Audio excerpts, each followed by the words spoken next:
پرزیدنت بازداشت شده ونزوئلا نیکولاس مادورو همراه با همسرش روز دوشنبه در دادگاه منطقه منهتن شهر نیویورک ایبنامه وابسته به معامله‌های غیرقانونی مواد مخدر را خواهند شنید.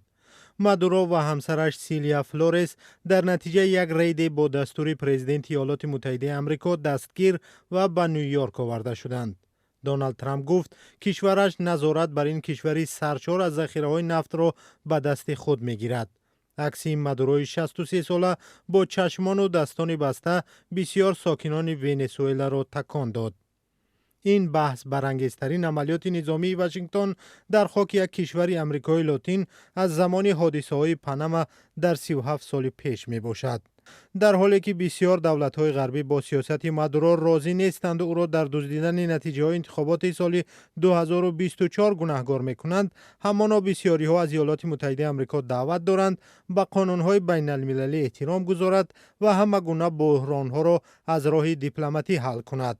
اینچنین سوالهای زیاد این شب و روز درباره قانونمندی حبس رهبری یک دولت خارجی صدا می‌دهد. دموکرات‌های کنگره گفتند که در جلسه‌های اخیر آنها را گمراه کردند و از حکومت خواستند که نقشه‌های بعدی را آشکار کند.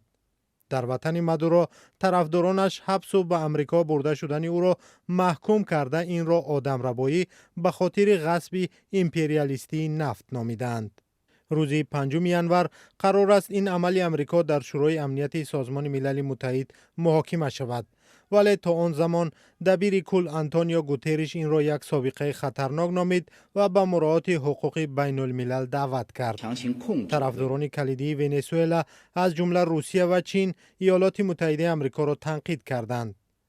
ترامپ گفت که اداره دولت واقع در جنوب امریکا و هم ذخیره‌های نفتی آن را به دست می‌گیرد، ولی معلوم نیست این نظارت چگونه صورت خواهد گرفت.